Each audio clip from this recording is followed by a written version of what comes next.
Commercials. If you're looking for a quality new or used van, Sean's your man. Get on to CancelMyParkingTicket.com and they'll help you out. It's the Football Show with Alan Rough, Alec Ray and Tam McManus here with me. And we're delighted that CancelMyParkingTicket.com sponsors our headlines.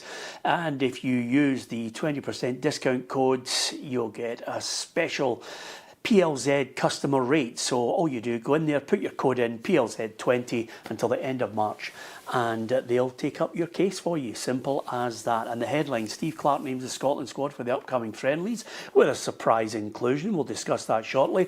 Hearts starting to feel the heat at the top of the Premiership, much to the delight of Tam McManus.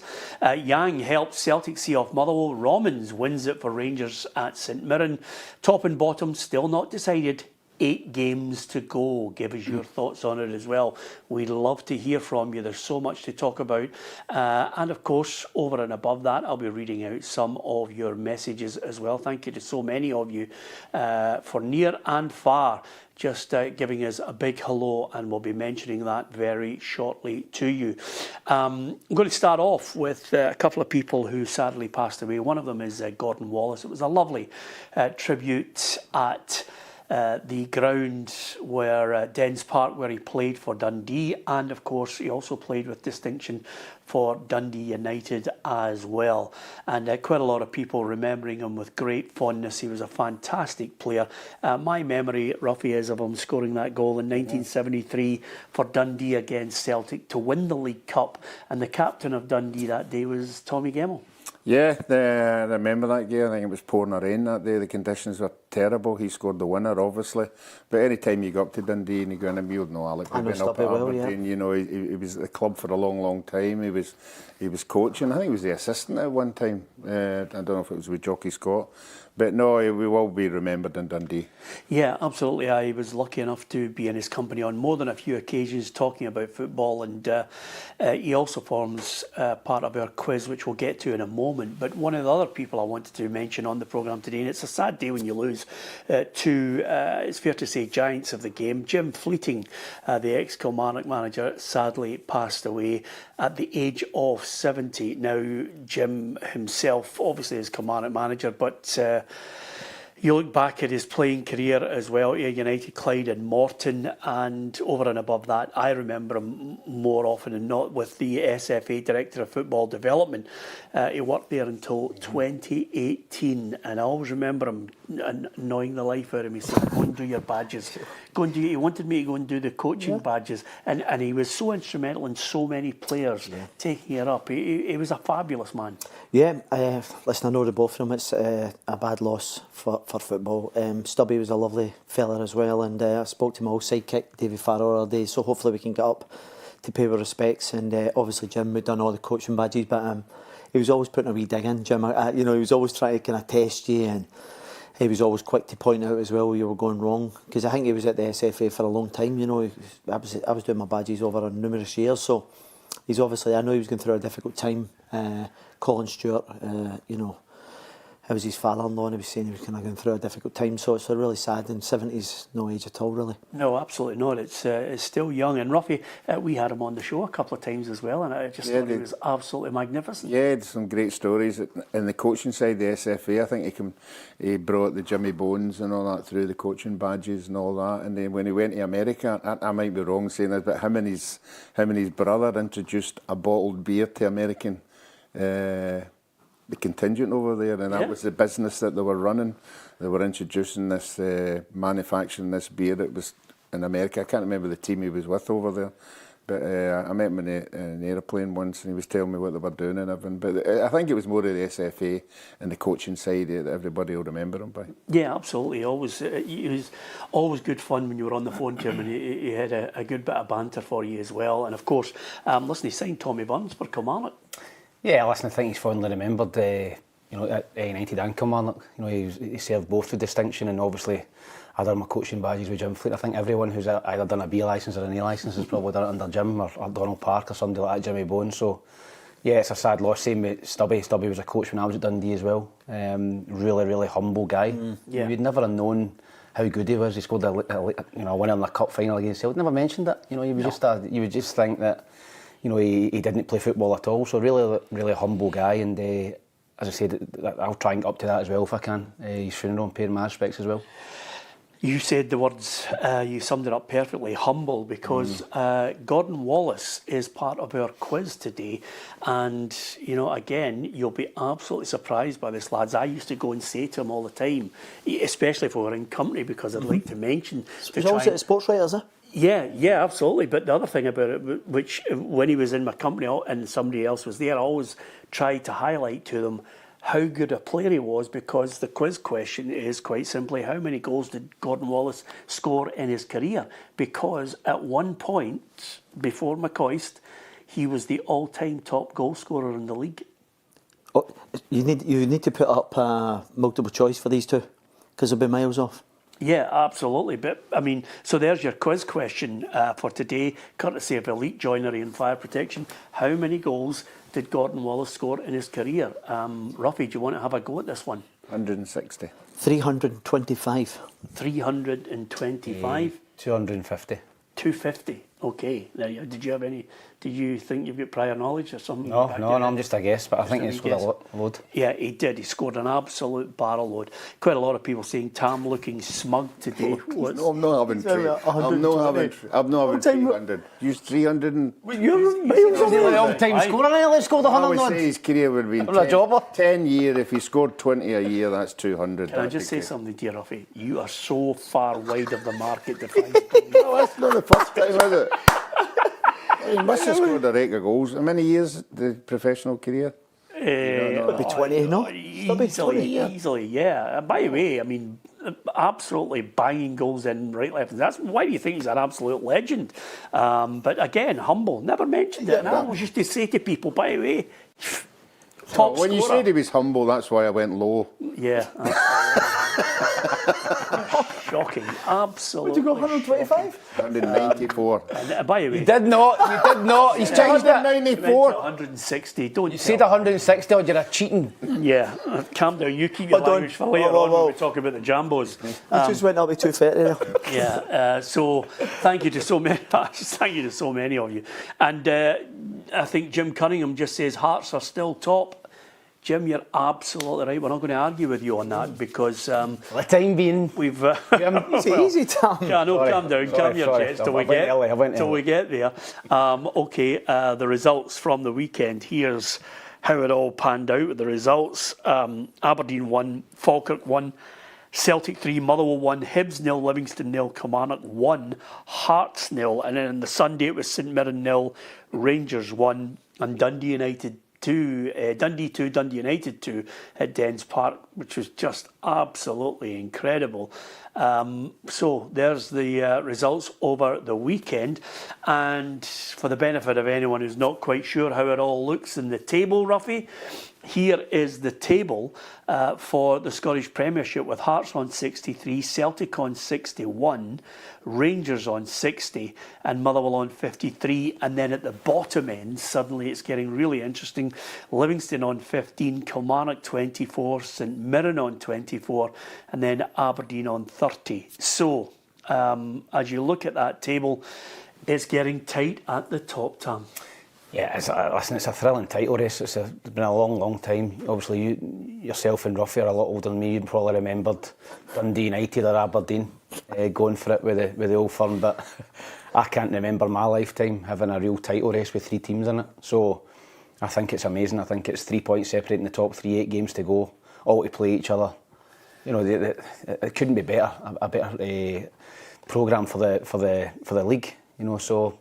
I think it's fantastic and it's very, very difficult, Peter, to pick a winner still.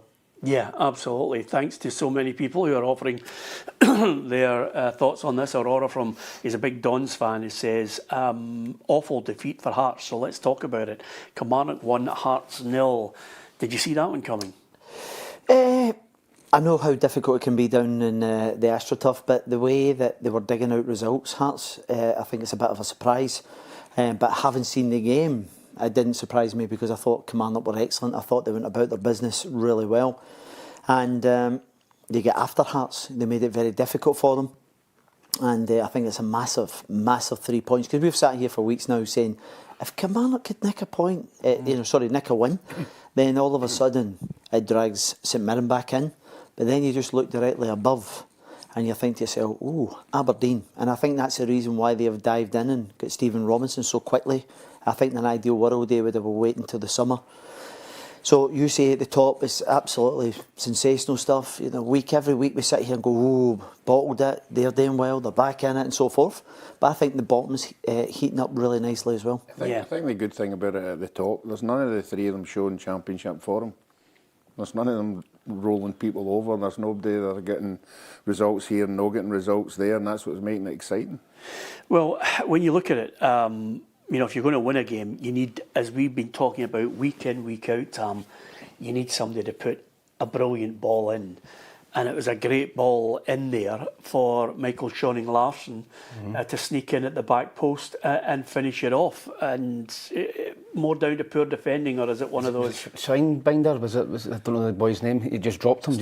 You just let him run off him. That was poor defending. I mean, it's a great ball in, but he just runs off him. It's really, really poor. And after that, I was watching the game and I never really felt as if Hearts were going to get back into it. I think Kilmarnock were pretty comfortable as you can be at 1-0.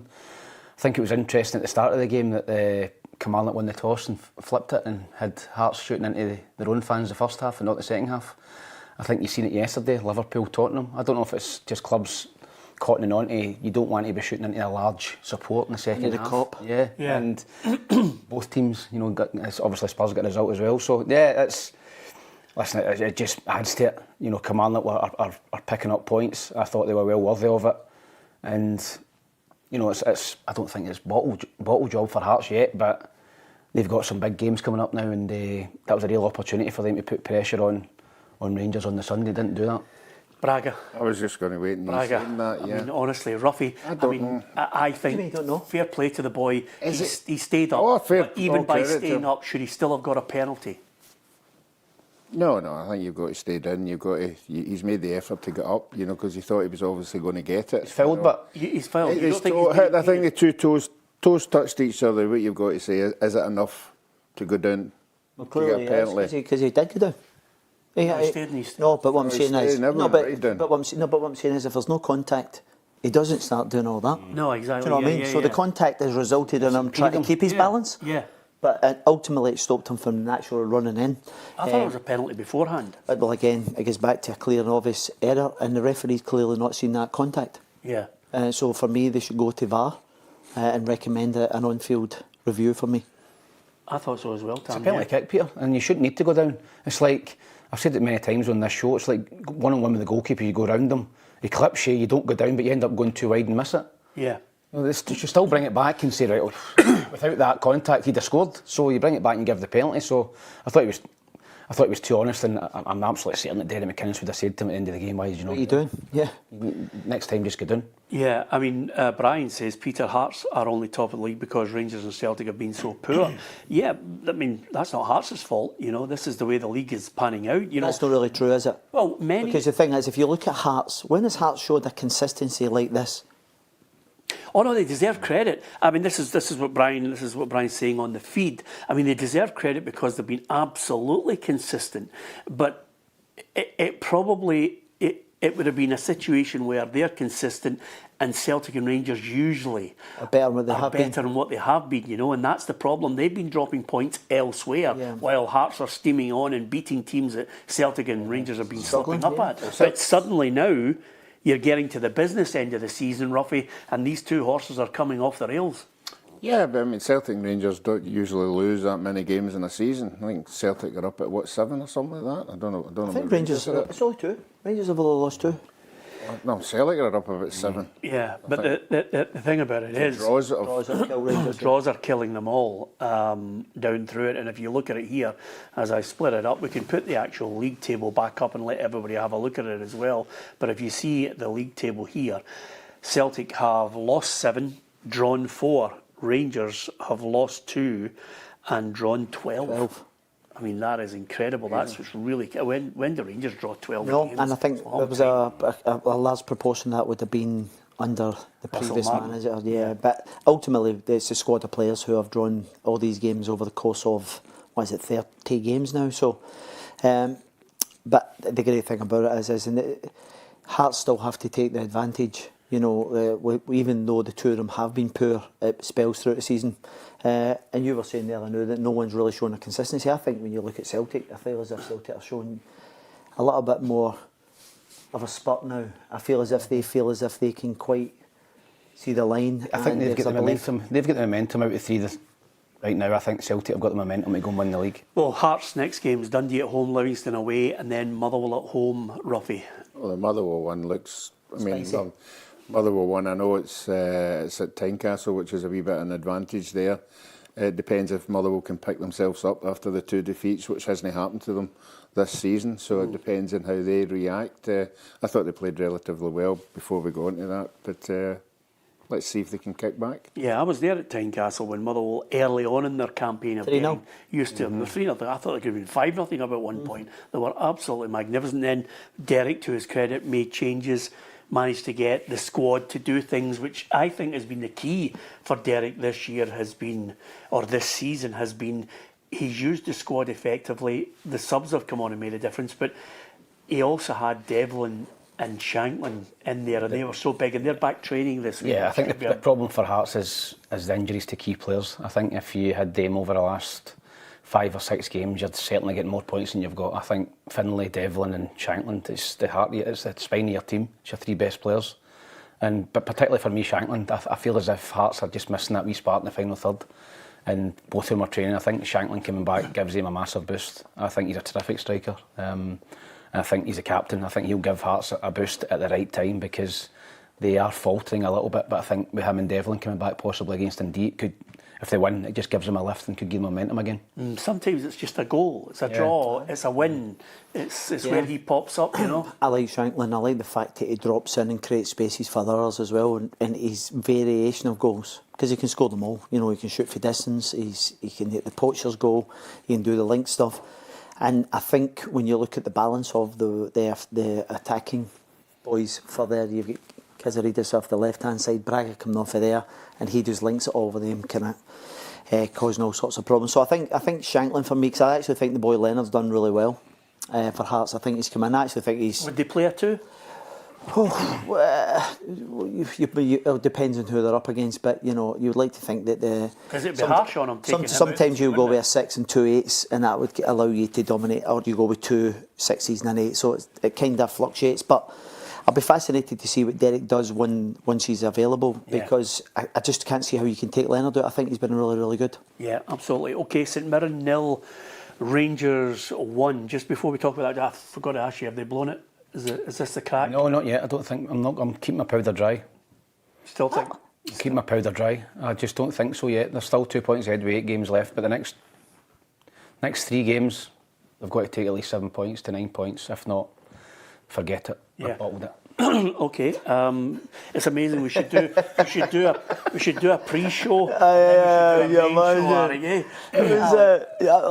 Something to do with something running down somebody's leg. I don't know. Absolutely. But now, Roughie, when the cameras are on, he hasn't got the bottle to do it. I'm waiting. I want to wait till they're toppled, see when somebody's took over them. And then you go in double handful. But the chase is over. You've been caught. Well, do you know the thing is, 7 points. 7 points would still keep them very much at the top, no? Aye, I think so. You know, give or take. So I think 7 points. Do you think the bottle's crashed?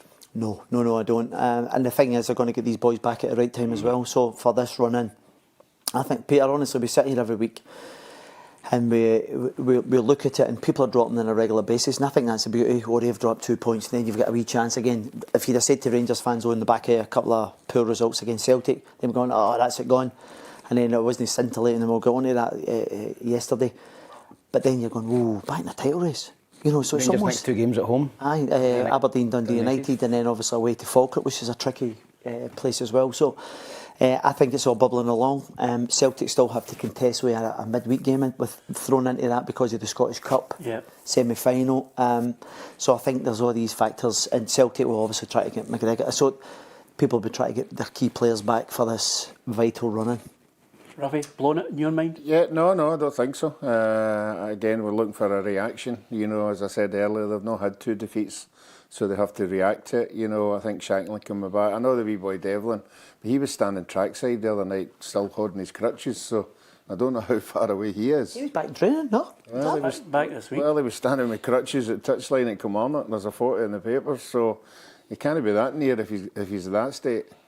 Okay, I'm going to have to check that, by the way. Well, let's see. Well, Back in training, I've seen the picture. Anyone on the feed confirm this? Because I don't trust Roughie's.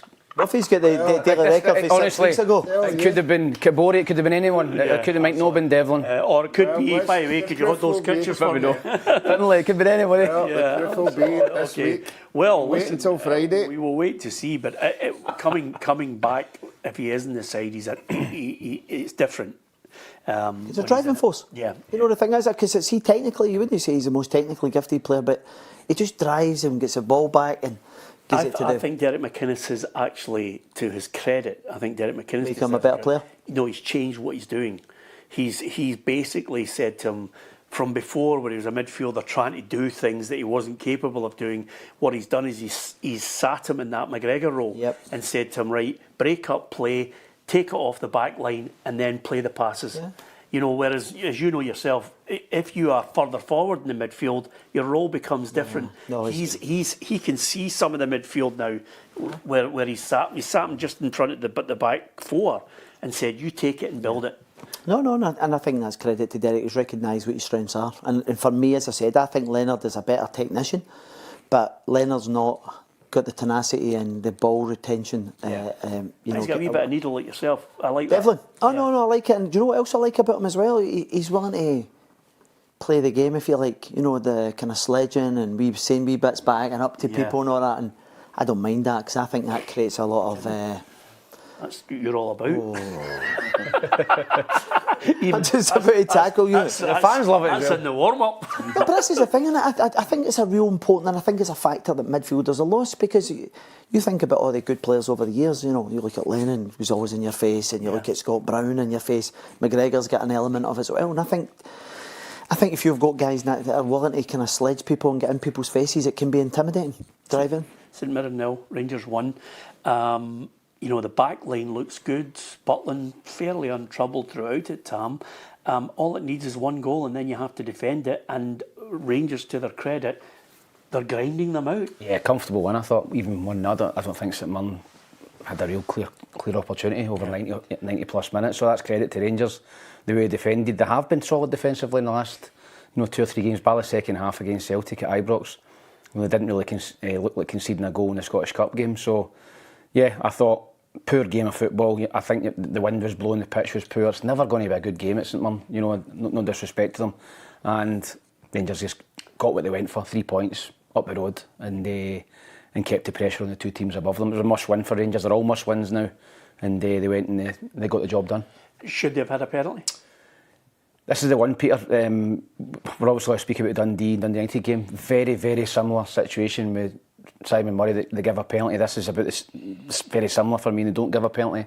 So is it similar, Tam? Because I'll give you the example. See when you get Murray's, the ball's kind of going laterally outside the box. One's central. So for me, even though the actual action is similar, one's going away to no man's land. The other one's central. And this is the inconsistencies of which we're seeing with this handball rule. And again, the lack of clarity week on week is what's driving people mad. You can't give one of them and no give the other. So yeah, it's not a penalty for either, or it's a penalty for both, in my opinion. I'd like to see them say, is it deliberate handball, Roughie?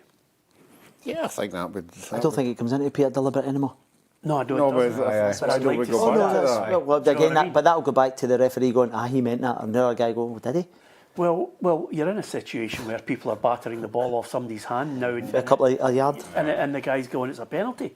I mean, surely if you go back to the VAR, I'd rather have 2 or 3 people looking at it and saying, is it deliberate, than a situation where he bangs the ball and they go, it hits his hand, it's a penalty. And then all of a sudden, I take your point on inconsistencies because that's a real bugbear.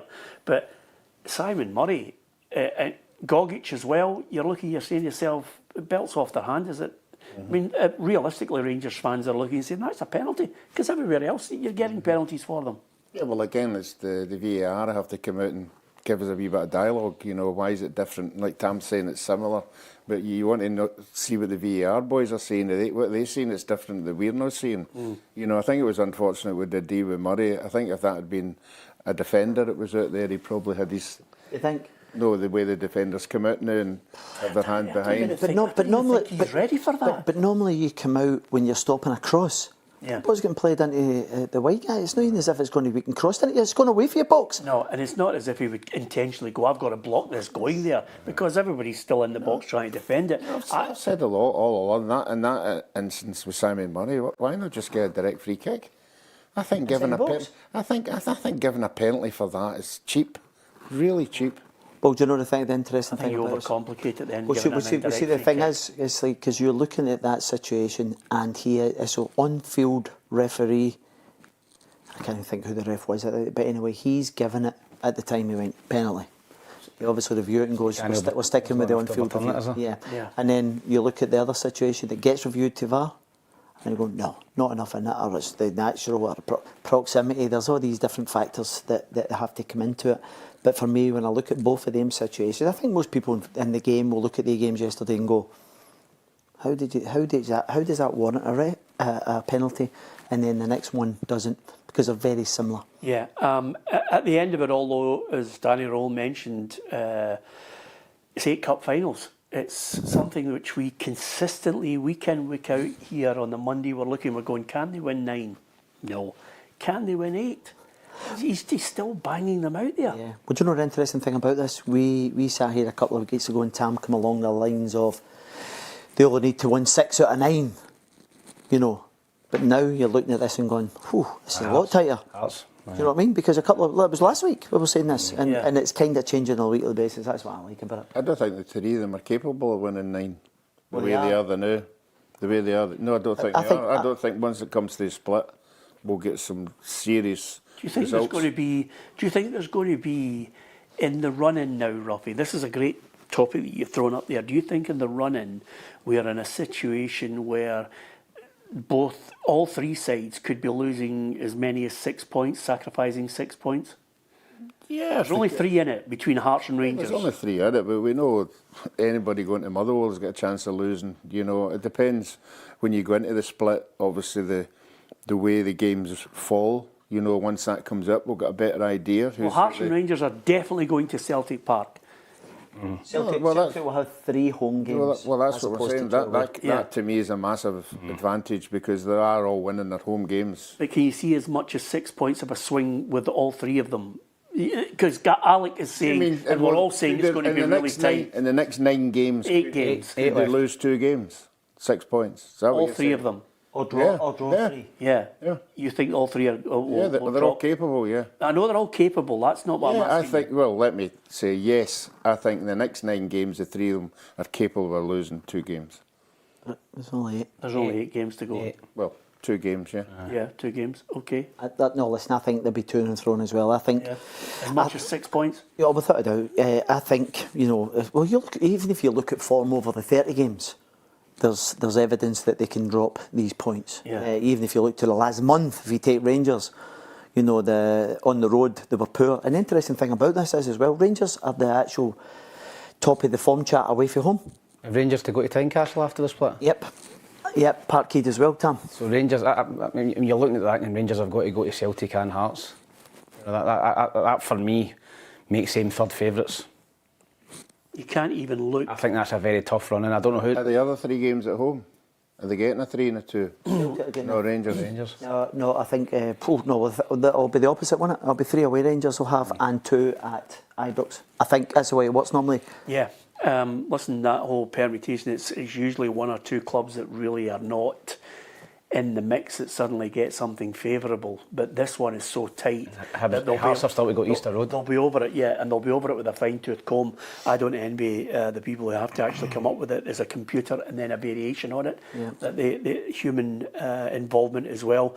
But I don't even think you can look back, Tam, and start to draw comparisons between previous seasons, because there was... You know, there's different things. There's a good manager who's on a run. There's a better squad. There's strikers who are scoring goals. This one is so unique because Rangers are not scoring goals. We're going to go on to Celtic in a moment, but there's so many different things now that, as Roughie mentioned, it could be 6 points that they're all dropping along the way. Hearts have got their points in the bag. They're still top of the table, but I just get the feeling that the cracks are starting to show. I think that same lost the last 3 away games, Hearts. So, yeah, I think it is. I think away from home, they're not showing great form at the minute, Hearts, and it's put real pressure on their home form. They've got a big Dundee, there'll not be any mugs. It's not a walkover at the weekend at Tynecastle. So, yeah, I mean, I've been pretty consistent with saying I probably think Celtic will go over the line just because they've got that winning mentality and the winning dressing room and a manager who's been there and done it. And then you're saying to me about the fixtures possibly. You know, I think Celtic would have Hibs at home. No, Celtic would have Hibs at Easter Road. Yeah. And if Hearts are going to win the league and Hibs are sitting in 5th, are they going to be going full pelt to take points off of Celtic? I wouldn't think so. Don says Alex, Celtic will be away to Falkirk, Hibs and Motherwell, and at home to Rangers and Hearts. I mean, we're about to find out pretty quickly where it's all going to. Sorry, he says Rangers and Hearts at Parkhead. Yes, they will be at Rangers. I think both of them have beaten Celtic at Parkhead this season as well. Yes, and again, the reason why it's so difficult to not draw any conclusions from any game now is because under Nancy, right enough. It was under Wilfred Nancy, you know. Yeah. To be fair, I played in an 11-side team with you and we had a right good chance. We could have got a draw there under Wilfred Nancy. Nancy, by the way. I just seen him walking along Duke Street with a big wheelbarrow full of Nelsons. He's got a USA ticket at the side. Yeah, absolutely. I am being pursued. But you know the interesting thing about it? See, when you look at all the madness this season has thrown up, it's been mental, isn't it? It really has. I mean, each season we think it can't. I never thought anybody could have topped what I call WhatsApp Gate with the scurrilous nature of the COVID season. But, you know, each season Scottish football just keeps giving you more lunacy along the way. Crowd trouble, fan invasions, you know, people calling for inquiries right, left and centre, managers getting sacked, some managers blaming the board after they've had a meeting with them a couple of hours earlier. Most of the years that we've had, it's been Rangers Celtic. Well, this is the first time for a long time we've had a Motherwell fair shift, a Falkirk fair shift. We've had other teams contributing, you know, whereas before it was just the 2 runaway, you know, 15, 16, 17 points. And it came down to head-to-heads. To be fair, by the way, I mean, I'm going to use a line of my old friend and compadre Derek Johnson that I sat with for many years at Radio Clyde and enjoyed his company immensely, a fantastic player. And this line here from Kendo, who says, Peter's picked a winner already, he always goes for Celtic. Kendo, I mean, that's harsh. I mean, I was only right 13 out of the last 14 going for Celtic, Roughie. You said Hearts. You said Hearts this season? I did say Hearts this season, and what I did until Martin and Neil come back. All right. And then I changed my mind. Are you allowed to change halfway through? Yeah, you're allowed the Roughie clause in January. I think he went Rangers just after that, I know. Everybody in Motherwell as well. No. We had a competition one year and I was leading right to the second last game and he changed the rules. Oh, I remember that. You remember you used to have the ball? It's my show. No, it does feel like that, doesn't it? No, I did have Hearts to win the league. At the start? No, once we waited to the end of August. All right, okay. And by that time, Brendan had dumb it out of Pram. Aye. Russell was starting just to fix his hair and talk nonsense. Aye. So I thought, Hearts, this is the best chance to win the league. I picked Hearts right up until, as we said, Roughie, January. We'll look at the transfer window. We've got the right to invoke what's called the Roughie clause, change your mind. Martin O'Neill comes back and I thought, game's up. O'Neill's going to win it for Celtic. And I don't think there's 6 points dropped from Celtic. I can't see Celtic dropping. You don't think so? I don't think so either. No. I just think they're starting to. What about a meal out? We'll pick any restaurant. There's lots of restaurants. Dakota. What about a meal out, Roughie, for the boys? So who's won the league? I'm saying Celtic won't drop 6 points. It's an easy one for you. Yeah, okay. Aye. Yeah? You happy with that? I'm confident with that, yeah. Be interesting to see. I might see the thing is you've just sucked him in because he's just sitting there going the Roughie clause and No, I don't think. You think I know Celtic they will won drop at the 6 weekend. points? I thought they were very fortunate at the weekend. I thought Motherwell in the first half were very good. Motherwell were good. So Celtic win 3-1, but Motherwell again, Hatate. playing with the keeper, with the ball, edge of the box. I have to be honest with you, it's one of my pet hates when a central midfielder runs directly straight down the throat of it. Ball. I hate a straight ball. See if you come off that little angle, you can just bounce it back, and you can also see the press where it's coming from. Exactly. But if you're blind, you're then guessing. And the boy does great. I think it's Slattery, he picks his pocket. He just does that bump round and then he picks his pocket. So, but on the other side of the coin, Celtic have done that a few times now at Parkhead against Motherwell, where they've picked their pockets with them trying to play through the lines, and they ultimately get the equaliser through it. Negrin scored in the game where Motherwell should have won it 2-1. But the player of the year, Negrin's got to be. He'll end up with 25 goals. Do you think he's the player of the year? When was the last central midfielder that hit 25 goals? No, I mean, it's a good shout, actually. It's a great... I mean, we're coming to that point where we will have a whole show dedicated to it, but... I think if a guy traps up with 25 goals for the middle of the park, and this guy's well capable, because he always gets... In fact, he gets numerous chances per game. It's an interesting one, isn't it? It's a great shout, Alec. But on the game itself, suddenly they're one down, and they just keep plugging away. Yang looks a different player. Chavin Charas doesn't look anything special yet. He's just a penalty kick taker at the moment. But Yang has certainly stepped up to the plate and delivered.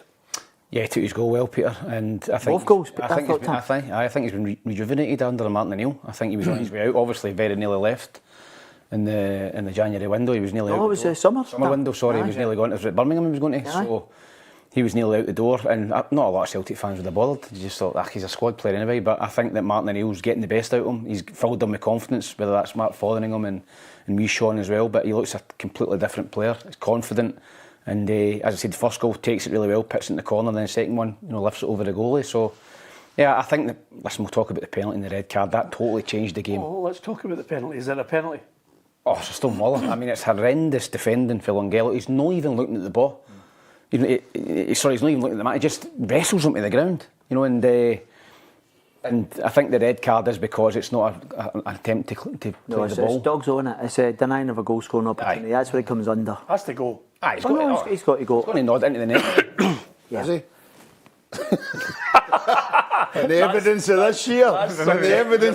Robbie, you're right. That is subjective. Last year was a certainty, but this year you're right. Maybe no.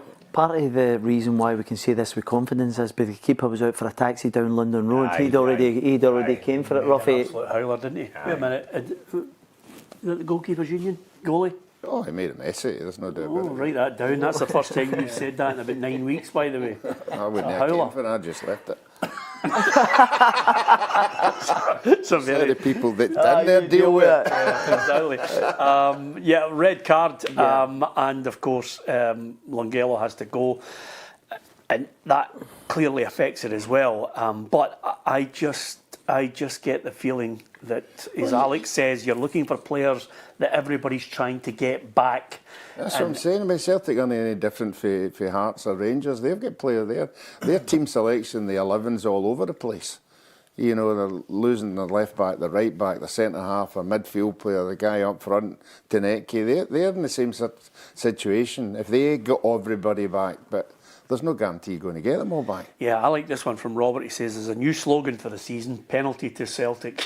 It's catching on. I don't know, catch on. Yeah, you don't think so? No, it's not the same ring yet, is it? No, well, the thing is, it's apparently it came out of the Squirrel Bar and Bears Bar and penalty to Rangers. Or the usual haunts, the Hoops Bar and all that. Yeah, thankfully, you... all my old haunts. I don't think you want to get in there and fight a case for it, Alec, but nevertheless, should he have noticed it was a penalty? Yes. Yeah. I can't believe it. He's literally standing 5 yards away and he rugby tackles him. I cannot believe he's not gave it right away. Mental. 3-1. I've said I don't see Celtic dropping 6 points as we go into their next 3 games. Are you looking and saying where's the trouble? I think Celtic are just... There's just something clicking at the minute. They're just starting to grind results out. I think the two games against Rangers, where they were underdogs, they come back for 2-0 down. I think that coming back for 2-0 down against Rangers to get a 2-each draw, I think will win Celtic League. That'll be the game you'll look back and go, that was a turning point for Celtic. I think they're going to run a game. Last week's nothing each team game. Rangers were the better side. They were, but Results. Results. And Celtic are just, I think they're going to relish the running. I think Callum McGregor, Forrest, Schmeichel, Scales, guys like that who have won titles, Martin O'Neill. Schmeichel's flu subsided. He's gone. He's got the... Easy. Well, I don't That must have been a bad curry, I hasn't don't it? think he'll Play be for the back rest for of the the rest of the season, do you? No. That bad curry, Vita. Somebody's going to just pull you up somewhere. Dundee United, Dundee away, then St Mirren at home, and then St Mirren in the Cup. That's the run-in before the split for Celtic. Again, I think Celtic have got the hardest 3 games for the other 2. Yeah. I think Hearts have got 2 at home. So you can see a slip Celtic up have there. got 2 away. I can see a draw in there somewhere. Yeah. Okay. That's I there. don't see it. Well, give us your thoughts. This is the joy of it all. We're up, 1 week everybody's certain on something, and then the next week we're changing our mind constantly on this. But somebody's going to have to make a run to try and win this title, and there's slip-ups along the way. Roughie doesn't see Celtic. He thinks they're going to drop points along the way. Rangers and Hearts. Yes. Yeah. Yep. Okay. So we've discussed all 3 of them at the top ends. Anybody changing their mind on who they think is going to win it? I can't remember who I picked. He's went for all 3. Yeah. Says his bets. I've went anyone but Hearts. Can we wait at the split? No, we Wait at the can't. split. No, we can't wait at the split. Are you going to stick? I'm sticking with Celtic just because of the one thing that think they're good changed my experience. mindset was Martin O'Neill. I think Martin O'Neill has managed to get the 2 Rangers games. Just was O'Neill all over the back. It was Rangers should have been out of sight in the first game, and somehow he gets them to play football in the second half. And then Rangers should have battered Celtic in the cup game, Didn't happen. and it didn't happen. I think that coming back for 2-0 down was a turning point for Celtic, which we'll look back on at the end of the season and go, that's when Celtic really turned the screw and went on and won the league. Do you know when you talk about who can beat Celtic now, there's obviously a couple of things. You look at Motherwell's done really well. Hearts have got a really good form against the Old Firm this season. And then if I was looking, even if you take the 2 games and I take your points where they've managed to go over a line and the penalty shootout and so forth, if I was Rangers going into that game at Parkhead, I would go in with confidence. Because it's not as if they have absolutely destroyed Rangers, which they have done in previous years. So I still think there's a lot of factors to be, but Rangers need to get to the point where they can compete and go, if we go to Parkhead, because that'd probably be the first or second game, I'd imagine, Peter. And definitely the second. Yeah. It won't go beyond that. Yeah, so if you can get that and get into yourself and then it's in your hands, then that's it. The problem, and this is the only problem I have, and I've been consistent for the last 6 or 7 weeks on it with Tam. I just don't see a goal scorer for Rangers that can drive them to the title. That's my problem with them. Everywhere else in the park, you're saying Fernandes, Giga, starting to look well. Suter comes on. They're looking okay at the back. Not really solid because they do give goals up.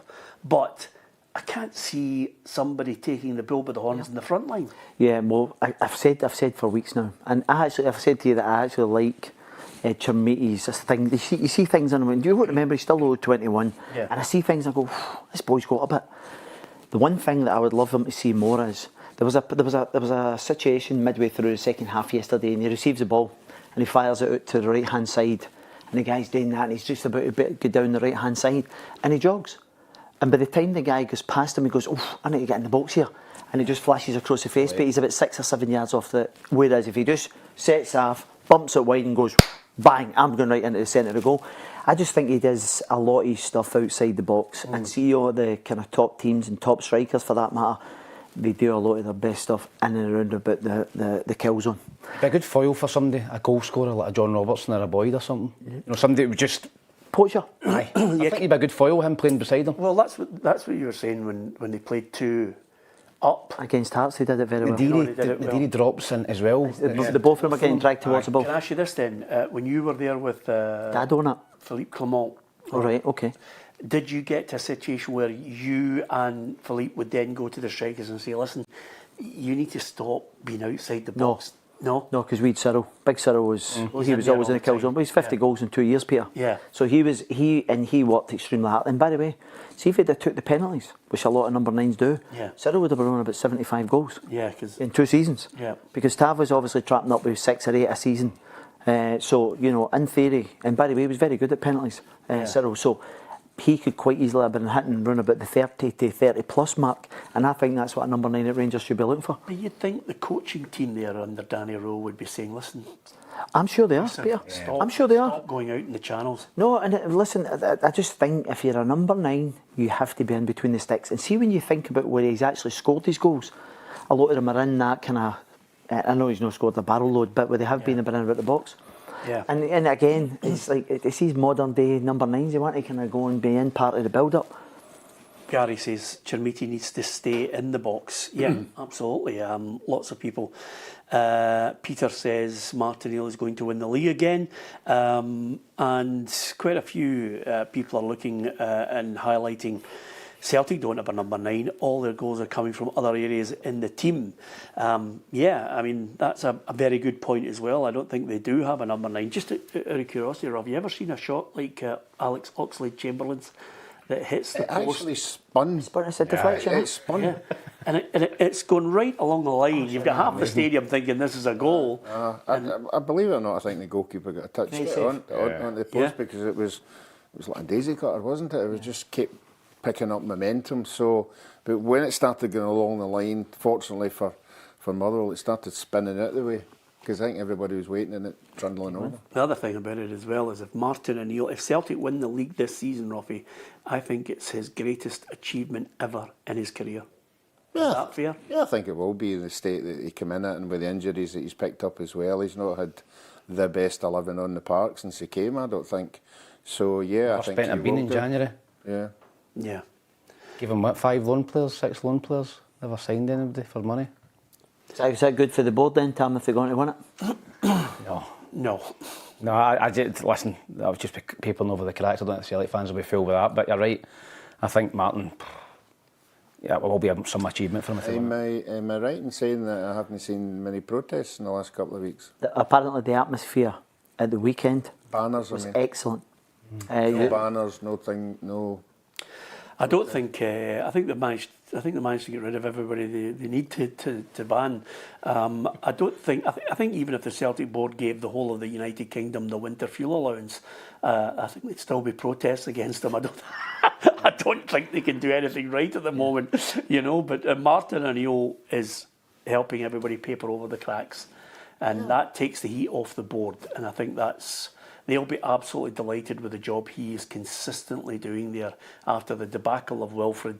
To get this man back in a second time is the luckiest board of all time to have him there. Do you think it's a definite no for him going forward next season if he does go on to win it?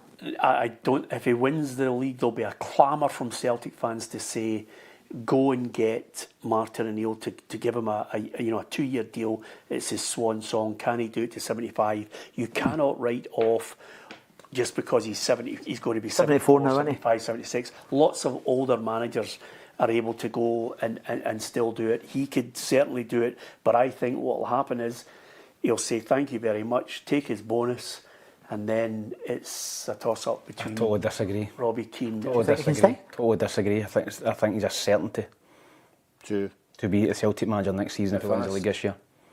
Because I think they'll just do the same that they're doing now. I think Martin will be the figurehead, and they'll have Shaun Maloney there and Mark Fotheringham. I think there'll be a massive clamour, and I think Martin O'Neill's at the bug for it again. So I think he'll stay on as a manager at Celtic. Even if he doesn't win it, Tim? Oh, if he doesn't win it, I think he's gone. I think he'll go. I think he'll just leave. But if he wins it, I think he'll stay. Wins a double. Wow. Oh, it's his decision. I think it's his decision. He's already been on record and saying it's 24/7. It takes up your life, your family, and everything. Have I done it? Have I done it? But again, as you know, once you're in it and you're winning, Why did they come back then if he didn't? I think he's had the buzz to come back again. Oh, he's definitely got the buzz. I've no doubt about that. But I'm not. I think they'll start to look for another manager in a new era and a new way forward with a complete clear out. I think there needs to be a rethink. There should be a complete clear out of some of the board members as well, but that won't happen. It'd be nice if they put him on the board. Yeah, listen up. You can't rule that out. 1.5 million might coax him to stay. And the rest. Yeah, you're right. Interesting. Good point, Tam. Certainly worth discussing. As a new man at Aberdeen, same old problems, Roughie. Just when he thought he was going to get a win to start it all off, and maybe completely close the door on any suggestion that Aberdeen are going to be dragged in. 1-0 up with a strange goal from Nisbet, and then Yeah, you can see touchline. He's really taken it on board. He's always active in the touchline, isn't he? But you could see when they went 1-0 up, he was bringing everybody into it, the players, the fans, and everything. And it's a shame for him, because I said on Friday, getting into a new job, a win in your first day is always a good start. You go for Aberdeen To win the game. Yeah, because it was a new manager, a new voice, new Yeah. players. Obviously saying, like, I need to buck my ideas up here as a new manager here. So I think he was in for it. I mean, the boy just never defended the ball coming into the box. Yeah, listen, I think that as Aberdeen's next game, Rangers at Ibrox. Yes. I think if you looked at it from a point of view of when Peter Leaven was there, I think Rangers won both games comfortably. I think it gives Rangers a little bit more to ask to do with Robinson being in now. I think they showed a lot more at the weekend. They showed a lot more grit and determination. They nearly seen it out, the 1-0. I thought it was a wonderful ball into the box and a great header. I thought it was really, really good goal, equaliser for Falkirk. But I think you've seen signs even for the Aberdeen that they were starting to get some of Robinson's ideas on board, and I think they'll get better as the season goes on. And as Alex says earlier, Aberdeen are at the relegation battle. They're 6 points off the playoffs. So they're going to need to pick up points before they get into the split, or they're going to be looking over their shoulder. can you see? I can't see them being dragged into it. Although not now, I don't. Neil not McCann, now. Neil McCann, I know you. I just think the biggest problem for me is St Mirren. Well, I'm going to give you, I think, you bear with me, I think it's Livingston and is it St Mirren that Kilmarnock have. They've two, is it Livingston and Dundee? They've two games that on paper at Kilmarnock over the next 3 games that they could potentially be looking at and going, whoa. So there's games that are winnable. Well, if Rangers beat Aberdeen and either the two below them win. Well, that's what I'm saying. I would agree with Peter. I think St Mirren are the one for me. I think they need a manager in between now and the end of the season. No, nothing against. I actually genuinely, and I actually thought St Mirren done okay. They did. Well, there's Kelly. I've got Livingston at home, Hibs away, and Dundee at home. There you go. So Livy and Dundee. Well, I think momentum with Kilmarnock now with the win is going to gee them on. Okay. By the way, just a word for Barney Stewart. 8 goals for Dunfermline, 8 goals for 16 goals. Flying, and there's a wee bit of chatter about the Scotland squad. I don't think he's obviously not in this one, but no. If he keeps banging the goals in, he's been a revelation for Falkirk and for Dunfermline this season. So really good young striker, hungry striker. I'm probably only speaking from my own point of view. I'm not sure of yourself. Definitely Roughie. I was watching the Dundee derby yesterday because I thought Dundee will make a right go of this one. Dundee United deserving of their 2-goal advantage, and then Roughie, just as I'm getting towards the end of it, because you're sitting on the couch, you that way you can feel your neck going, and then you're it's 2-0. I thought United had got. I just started falling asleep, and then the next minute, consolation goal, and I thought 2-1. Okay, we're in the 93rd minute. United have won it, and then. Incredible. I mean, what a Ross Graham howler. No, and I think over the piece, I thought Dundee United were, because it's difficult derbies, they're usually a wee bit bogged down and so forth. But I thought Dundee United were worthy of the win. But listen, we've spoken here for weeks now how good a job Big Elvis is doing there. And then when you get that, you get that first one against you, and you think, but you think it's it's 94 minutes when it's 2-1, and you think that's consolation. And then when he gives away the free kick, the boy, and then obviously the thing, mate. But I was looking at Jim Goodwin's response after the game. He looked, they're so deflated. They've been in such a strong position getting into the last embers of the game. He doesn't need a rocket science to work out. He's going to empty his back line. Because they've cost him all season. Aye, and listen, I think he's obviously they've probably, I think they're home and hosed. I don't think they'll get dragged into a relegation dogfight. But I think he would have been looking to maybe try and get a wee bit more over the course of a season. And you're right. I think at the back they've looked a wee bit passive at times, conceded a lot of goals unnecessarily, and I think a good thing about a manager and when you're assessing your squad, I'm sure he'll know exactly what he needs going into next season.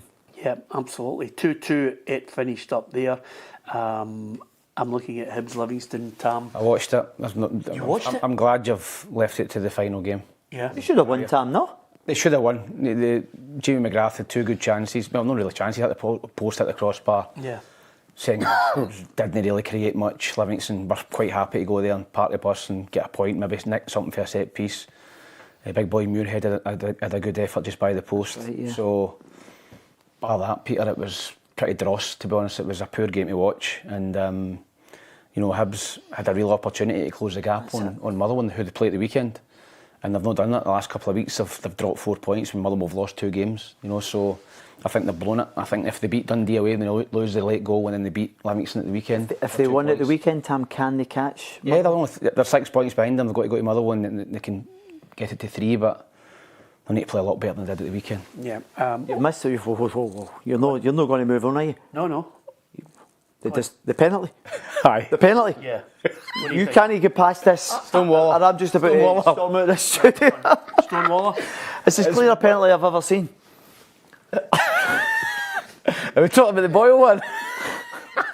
I cannot believe he's gave a penalty for that initially. I mean, he is absolutely... It's a great tackle. He wins the ball. And it's... I can't remember. I'm trying to remember. It was towards the end of the game. The big defender came in and won the ball. He just does that. Won the ball clearly, and he gave the penalty. He won the ball. Aye. And he gave a penalty kick. And oh my God. Thank God for VAR. Imagine that. Do you see the keeper? Do you see the big keeper? Stop it, you. Do you see him? Stop it. Okay. Well, thank God we've cleared that. I thought he was going to melt me there. Whoa. Scotland squad. Well done, Finlay Curtis. What about that, Roughie? He's in the Scotland squad. Yeah, well, we saw what he could do with Rangers when they get the chance in the European football. You could see going to Kilmarnock, what a bonus at the that weekend, is, which helped. Yeah. And he was excellent. And the good thing about it, though, I mean, is he a wide player? Is he a winger? I prefer it to come off the left Aye. because I like the one he chops inside and then he's always looking to pull the trigger. And he's got an eye for goal. Yeah. The couple of shots he had at the weekend there were a lot of players wouldn't expect to have a shot for there, but he is, and he was unfortunate in one of them. But no, I think you've got to do that. Look for the players of the future. I mean, they're friendly games. I'm not saying he was going to break into the World Cup squad, but get the boy a chance. Let's see what he can Peter, do. we've not got a single winger, bar him. Nah. We've not got Ben a Doak will single be back now, eh? Ben Doak's just coming back for injury. Right. Yeah. We've not got a single winger, so he's got to have a look at him. Let's take a look at that Scotland squad then. Scott Bain, Angus Gunn, Liam Kelly, Grant Hanley, Dominic Hyam, Jack Henry, Ross McCrory, Scott McKenna. I hadn't heard from him in ages. Nathan Patterson. Well, at Zagreb. Anthony Ralston, yeah, you're watching that football as well. Andy Robertson, John Suter, Kieran Tierney. And then you've got Ryan Christie, Lewis Ferguson, Billy Gilmore, Andy Irving, John McGinn, Kenny McLean, Scott McTominay and Lennon Miller. And then Che Adams, Tommy Conway, Finlay Curtis, Lyndon Dykes and George Hurst. Do you get He's nearly covered that, isn't he? He's nearly covered everybody and thrown in a few new ones. He dropped out. So he scored one, didn't he? Yeah, he scored the weekend? Yeah. All right, okay. So Not scored a couple of weeks back. so he scored 1 goal since he went to Italy. Yeah. So we're not having him at the moment. Listen, the interesting thing about Finlay Curtis, we kept our eye on him in the summer because I obviously worked with him. Yeah. And I was really surprised. I think there'll be a lot of Rangers fans out there would be surprised because he came on against Ludogorets, I think it was. Within 2 minutes, he had 2 shots on target. Because, within 2 minutes. Yeah. And people going, oh, this boy's got something. But they've obviously weighed it up and thought, right, this boy needs game time. Yeah. And I tell you what a bonus it is for the Kelly boys because I'm telling you, even though he comes in, he comes in and he hits a shot, he does a little step over to the byline, sets it back up to the boy Watson at the back post, and he should have done a lot better.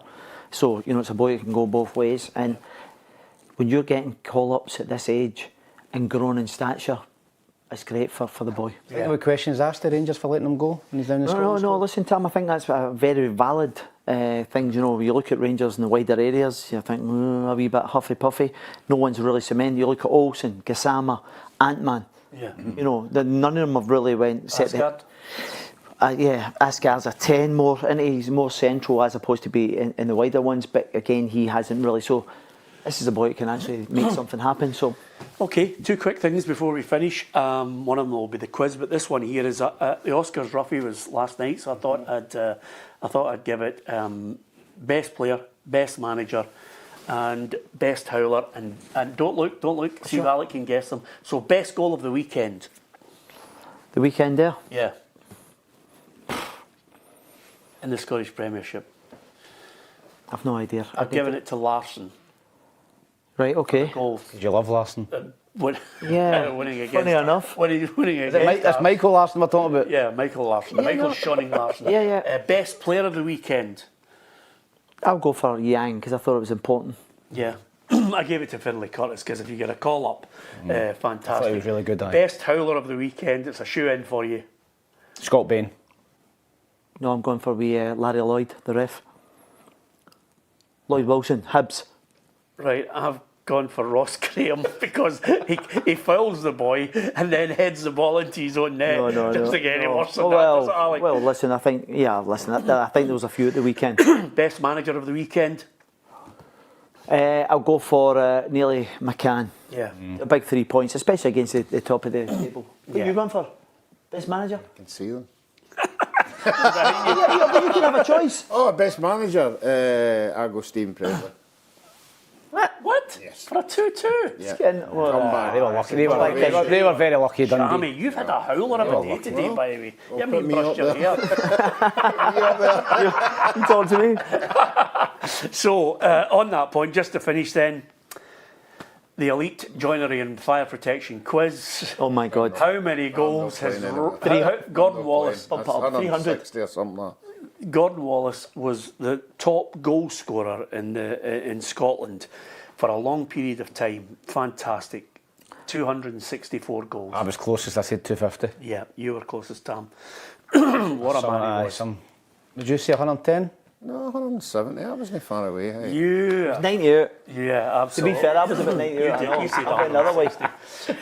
20 or something, I said, don't Yep, it was one of those weekends where you look back, if you're a certain generation, and you think to yourself, we've lost two good men. It's as simple as that, Jim Fleeting and, of course, the great Gordon Wallace. We love the football, love the chat. Monday, reflecting on the games. There's twists and turns to come. We'll change your mind, undoubtedly. You'll change your mind. But we enjoy a lot of the points of view from our team here. Really good, some of our live feed. And if you get a chance, hit the subscribe button in PLZ Soccer's YouTube channel. Come and join the family at PLZ. And we've got lots more content on the way. Thanks to Tam, thanks to Alec, and thank you to Roughie, and from myself, Peter Martin. Thank you for listening and thank you for watching.